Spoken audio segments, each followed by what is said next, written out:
Seguimos conversando con Hernán Gómez Bruera sobre su libro Traición en Palacio, el negocio de la justicia en la 4T.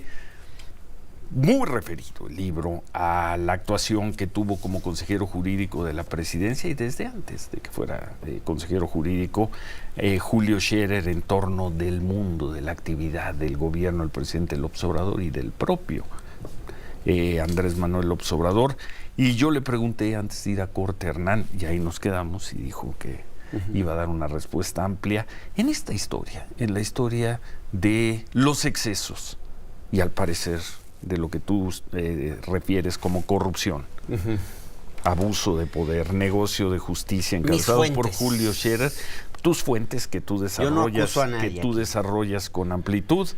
Yo te pregunté, ¿el presidente López Obrador fue un ingenuo, fue un inútil o fue un cómplice de Julio Scherer? Bueno, sería interesante que ahora que este libro salió hace ya más de 10 días, que algún periodista de los que asisten a la mañanera se le ocurriera quizás que esto es de interés periodístico y le pregunte al presidente algo, ¿no? Yo no puedo hablar a nombre del presidente ni decir si sabía, si no, si... ¿Qué dicen los testimonios? Tú eres un especialista. ¿Qué dicen las fuentes? ¿Qué dicen los testimonios? Sí. Pues en general a lo que apuntan es a que el presidente no se enteró sino hasta el tercer año, cuando se acumularon una serie de actos de traición que le hicieron voltear a ver a ese personaje y en qué andaba, cuando se dio cuenta que tenía una agenda propia, que no operaba necesariamente a favor de sus intereses, que le había pasado a él mismo decretos, afirma, que eran contrarios a sus instrucciones en algunos temas clave para su gobierno, donde el presidente llegó a presumir, pues aquí el consejero tiene algún interés particular, tiene algún tema. Y entonces ahí abrió su mente a escuchar versiones diferentes y sobre todo ahí hubo un momento donde gente del propio gobierno, algunos legisladores y legisladoras que tenían información, se la fueron allegando al presidente y el presidente se dio cuenta de el negocio en el que andaba su exconsejero.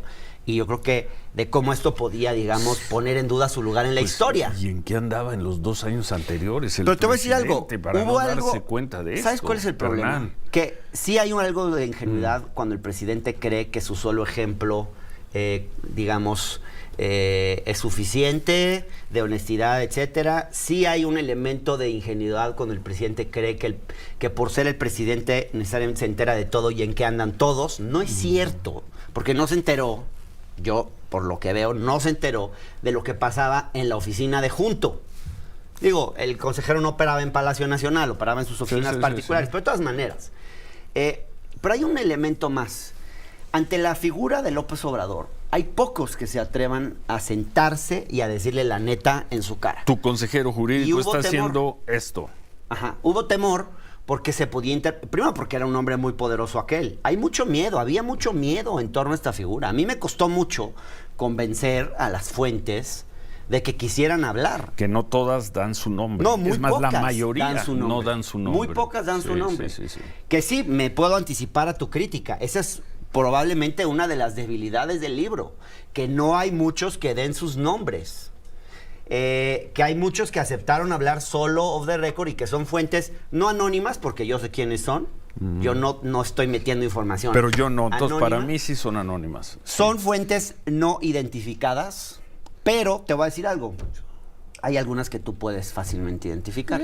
Y en estos días en que ha salido el libro, digamos, ya han salido desplegados, por ejemplo, el de la familia Jenkins de Landa, por ejemplo, donde apuntan justo a los jueces que yo menciono como parte de la red Scherer. Sí, lo vimos. O salió el desplegado hace unos meses de Rafael Guerra, en contra de Rafael Guerra Álvarez de los Saga Tawil, criticando la actuación del juez del tribunal, José Huber, un juez claramente identificado a Julio Scherer Ibarra. Y a Alonso Rivera Gagiola, muy cercano a ellos, se junta con ellos a platicar, incluso en sitios públicos. Pero para cerrar, ¿ves algo de ingenuidad? ¿En el presidente? El presidente, no complicidad. No, con el trabajo veo de algo de Julio ingenuidad, veo algo de ingenuidad. Y veo, sí, claro, también, a ver, seamos claros, no es fácil cuando alguien recaudó recursos para las campañas, pues no es fácil cortarle la cabeza tan fácilmente y romper con él tan fácilmente.